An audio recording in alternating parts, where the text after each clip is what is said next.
And the ANC's Progressive Business Forum is hosting a fundraising dinner in Cape Town ahead of tomorrow's SONA. It comes as business leaders and investors descend on Cape Town for the mining indaba. Newzroom Afrika's Govan Whittles has more for us.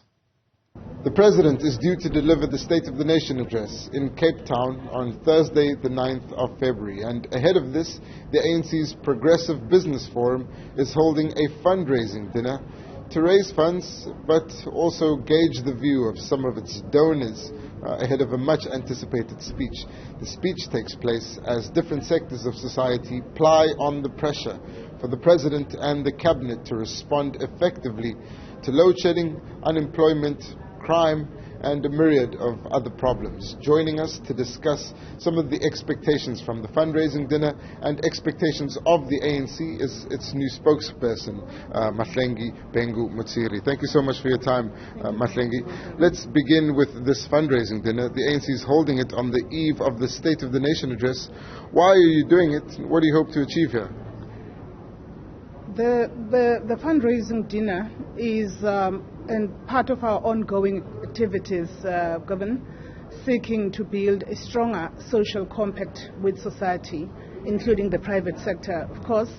But we're also doing this to lift up the conversation about the need for the district development model to be uplifted in order to fast-track service delivery by ensuring that the different arms of the state can work together and joining together to produce one plan to fast-track some of the things that we've just spoken about. So this fundraising dinner meant to talk about the district development model and also raise funds, I suppose. What kind of results do you expect from this dinner? Well, we expect the conversation that's going to take place here that's going to be shepherded by Minister Stella Ndabeni Abrams as well as Minister Ibrahim Patel, focusing on the role of social compacts and focusing on the role of the district development model in helping us to address some of the systemic challenges we have related to service delivery in the country. So that's really the main result. Let's move to the ANC's expectations. Different sectors of society have expressed what they'd like to see from the State of the Nation address. What is the ANC expecting from the state president now?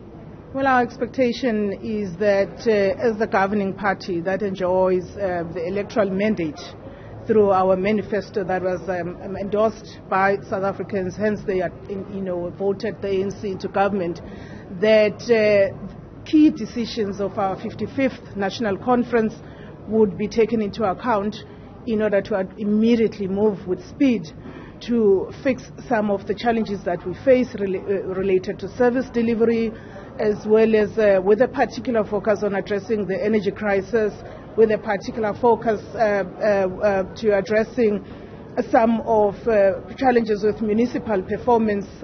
We've isolated about 42 municipalities that are considered to be in distress, and we are looking to hear what the President will be saying about that. We don't want to conflate the party and the state, and we also want to leave that to the President, because the President is the President of the country, not of the ANC in this instance. Thank you so much. Let's leave it there, Mahlengi. Very careful not to say too much that would preempt some of the announcements coming from the President. And some of those that are being speculated on at the moment include whether or not the government will introduce any sort of incentive for people who may be getting off the grid or generating energy privately and feeding it back into the grid. And then, of course, we know senior members of the government are due to be deployed to the municipalities that have been deemed problematic. We'll be there at the State of the Nation address and try to get some of the commentary from this fundraising dinner. But, of course, we'll have to wait and see how much the ANC is actually able to raise. For Newzroom Afrika on Channel 405, I'm Govan Whittles in Cape Town.